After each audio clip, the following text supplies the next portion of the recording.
This is Charlie Kao with Travel Mall TV in Lisbon, Portugal. In association with the Travel Channel, we are here at Geronimo's Monastery in Lisbon, Portugal, a World Heritage Site. A most impressive symbol of Portugal's power and wealth in its past history. It was built in 1502 by King Manuel I.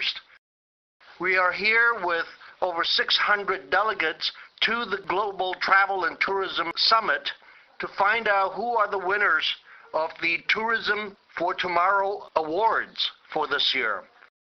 These awards are granted to companies who exhibit the best examples of providing travel and tourism products and services that are socially and environmentally responsible.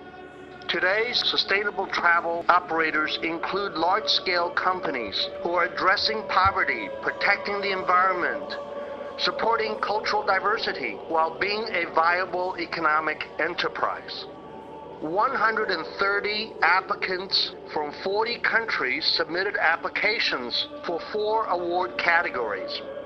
12 international judges worked diligently to narrow down this list to 12 finalists. The finalists went through a rigorous on-site evaluation conducted by 12 international experts in sustainable tourism.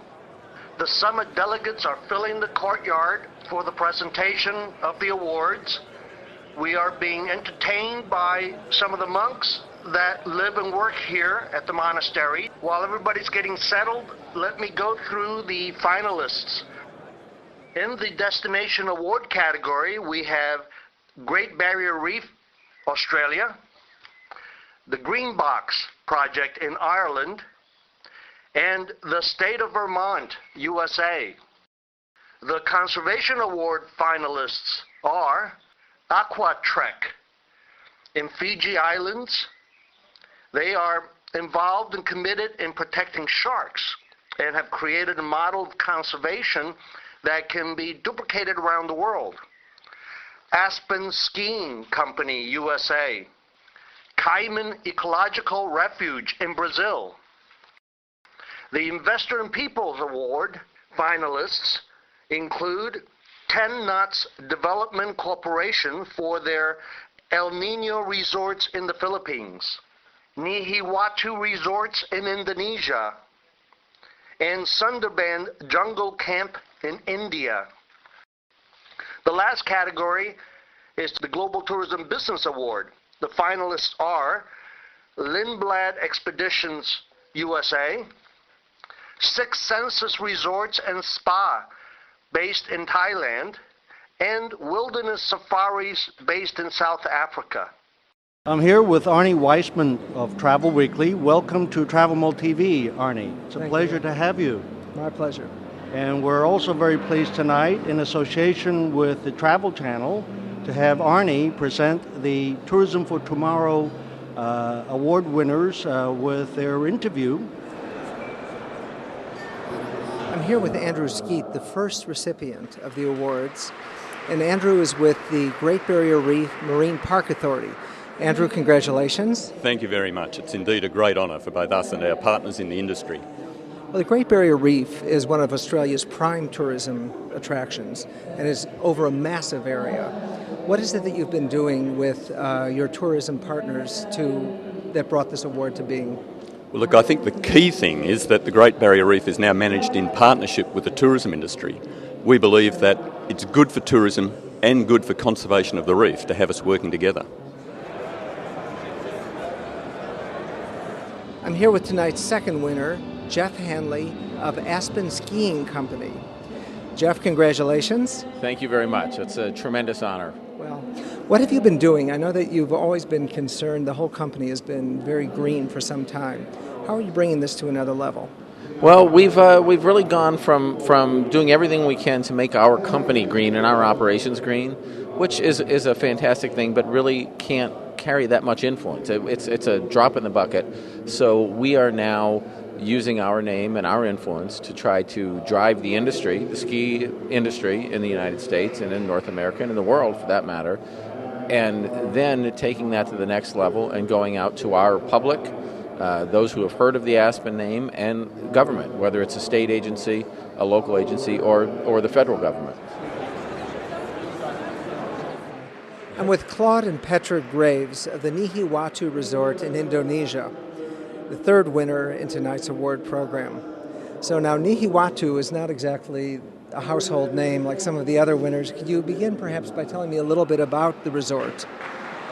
We're in a very primitive culture, a very remote island in eastern Indonesia, and there is no tourism there except for what we're doing. So we've kind of gone for the higher end market. We're extremely exclusive, and in doing so, we've been able to bring our guests in to help support the local community. I'm here with Sven Lindblad of Lindblad Expeditions. Sven, congratulations very much on this award. Oh, thank you. It's a tremendous honor to get it. So Lindblad has for a long time been synonymous with environmental concern and with sensitivity to the areas where they've been. Is there something that you've been doing specifically, or is this a cumulative activity that's resulted in this award? I think it's really a cumulative activity. I mean, if you think about it, if you go back to my father, who started his company in 1958, and then this company, or mine, was a division of his that started in 1979, the notion of the environment, caring for culture and history, has just always been a sort of an ingrained sensibility. Good afternoon, everybody. I trust you can hear us well. My name is Kostas Christ, and I'm the judging chairman for the World Travel and Tourism Council's Tourism for Tomorrow Award. First of all, I'd like to thank Erica Harms, who is with the United Nations Foundation. She is the Director of Environment at the United Nations Foundation. Seated next to me is Art Peterson, and Art Peterson is the head of UNESCO's Sustainable Tourism Program. We also have Karen McDonald, who's the general manager of the Savoy Hotel, which is a Fairmont Hotel property. Fairmont has helped really bring attention to the fact that sustainability and the whole notion of tourism as a catalyst for helping to protect the environment and deliver benefits to protection of cultural heritage is not just about small eco-lodges and such, but actually can be embraced by large-scale companies. The sustainable tourism model is calling on the private sector to look first and foremost at partnering with and bringing benefits to those local people. Where traditionally tourism didn't necessarily look that way, it is saying that for the sake of protecting this very attraction, we need to engage these people as our partners. And both the private sector, the private businesses, as well as public sector support. Often the businesses say, well, wait a minute, I can't go in and train a community that never had bank accounts or run businesses how to do this. That's not my job. I'm not a charity, I'm a business. Well, this is where the public sector has come in, whether it's NGOs or other agencies, to help build that capacity, like Erica was mentioning. By calling on the private sector to commit itself to address poverty alleviation by looking first and foremost at ways to engage the local community, we become proactive. I'm here with Ron Aroff, CEO of Tralions, the .travel registry. Hi, Ron. Good morning. One subject I want to talk to you about and your thoughts. Travel Mall, like Tralions and WTM, are supporters of the Just a Drop cause. Yes. Tell us a little bit about the cause that we are so dear to all of us, and what do you see the future? What are the plans on your side? Well, the Just a Drop charity is it's so aptly named because it's being a water charity, and the fact that the water is becoming such a precious resource, where people talk about resources of oil and so forth today, how important they are. They're not nearly as critical, as water. And so to bring awareness to that is really great. That's why I'm very happy to see companies like yours, Travel Mall, who are in the business of spreading information, bringing it forward. Our role in this as a corporation, we understand that our responsibility, in the first instance, is to operate the .travel space on behalf of the global travel and tourism industry. Because it's a big industry, because it impacts so many and has such an impact on on GDPs from every nation and worldwide, we felt that from day one, we wanted to make sure that from the first dollar we took in, we contribute back. So we've given a commitment to Just a Drop charity that for every registration that's made in the .travel domain space, we will contribute $1 from the company, and we invite that registrant to contribute $1. Because with those 2 drops of $2, we can provide a child with fresh drinking water for 10 years. So it's really, really a wonderful thing. It's an open-ended giving. I made the joke, I said we are not a Bill Gates Foundation that gives away billions, but I would hope that over time billions will be given, simply because of this idea of providing from every registration some money. As you know, Just a Drop has impacted over 80,000 people in almost 20 countries in its short history. So, and we here together certainly encourage the Travel Mall audience to participate in Just a Drop, and with your businesses as individuals. This is the thing about it. It takes so little. You know, a dollar today. You know, it's 50p. You know, it's nothing. At the end of the day, it's huge. And I recently, because I'm sitting on the board of Just a Drop, I saw a testimonial came through. And there had been a tribe that was in the Philippines, and they'd been praying for fresh water for something like 12 years. And then when the water first came through, the elders of the tribe, everyone in tears, sending blessings and prayers to all of us at Just a Drop. In this world of HIV and all diseases, malaria, tuberculosis, which are coming back and are being dealt with, to think of water that we all take for so granted, clean water, fresh water. Well, and here's the thing, you know, often people say we have no hope, you know, as humanity, because, you know, all of our resources are dwindling. Well, how do we stop it? Well, it begins with us.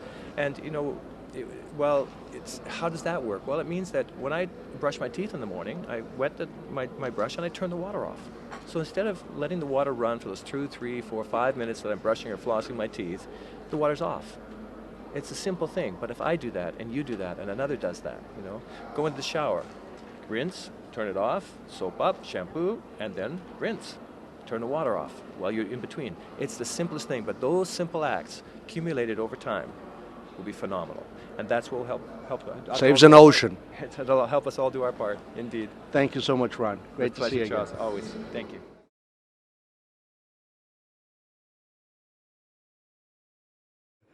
I'm here with Fiona Jeffrey, Managing Director of World Travel Market, WTM. Hi, Fiona. Hi, Charles. Nice to see you. And, I'm sorry, I should also add, Chairman of Just a Drop. That's right. Yes, absolutely. Yes. Well, let's talk about my favorite subject first, which is Just a Drop. And how did this program start? Well, it started about 9 years ago now. I'd become a mum. I was at the same time looking after and responsible for World Travel Market. And I just felt if I was bringing the world of tourism together to do business, why don't I try and harness the industry in another way? And so the idea of a charitable initiative evolved. At the same time, prior to that, I had launched the Environmental Awareness Day initiative at World Travel Market. So anything that I was going to do, I felt had to have a strong environmental focus on it. And then I came across the issues surrounding water. And I learned that more children die from water pollution under the age of 5 than anything else in the world. Oh, wow. 1.4 million children don't have access to clean water. And 2.8 billion people don't have access to clean water throughout the world. So it's a major, major issue, and one that really not many organisations focus on. And the clincher for me was really when I learnt that just £1 can deliver fresh water to a child for nearly 10 years, which led to the name of the charity, Just a Drop, because my belief is that if everybody just gives a little, then collectively as an industry we can make a huge difference. Last year, how much were you able to collect? We raise about £150,000 a year currently, which isn't a huge amount, but it does enable us to do... To date, we've raised over £750,000, and we've saved the lives of 800,000 people in 24 countries around the world. We're largely a volunteer-based organisation, so we're all doing it in our spare time at present, and that's where, collectively, if I can garner the industry behind helping us do this, then the more we'll be able to achieve. This is predominantly UK, or through WTM this has gone international? No, the whole nature of Just a Drop is a global event, as a global charity. We operate currently in 24 countries around the world, and we'll go wherever our project work is needed. But we're very project focused, so we identify communities where there is a lack of water or access to water. Many women can walk as much as 20 kilometres a day to collect water. They're doing that with their children. If they're doing that, then they're not at home looking after the children aren't in school getting an education. If they're having to walk that far to get water, then they're not able to grow crops locally to enhance the health of that community. So it's our most basic, simple need, and without it, we just simply can't survive. And life becomes much more torrid without it. So we'll go into parts of the world which are often forgotten, villages that people would never ever realise actually existed, and try and support those communities.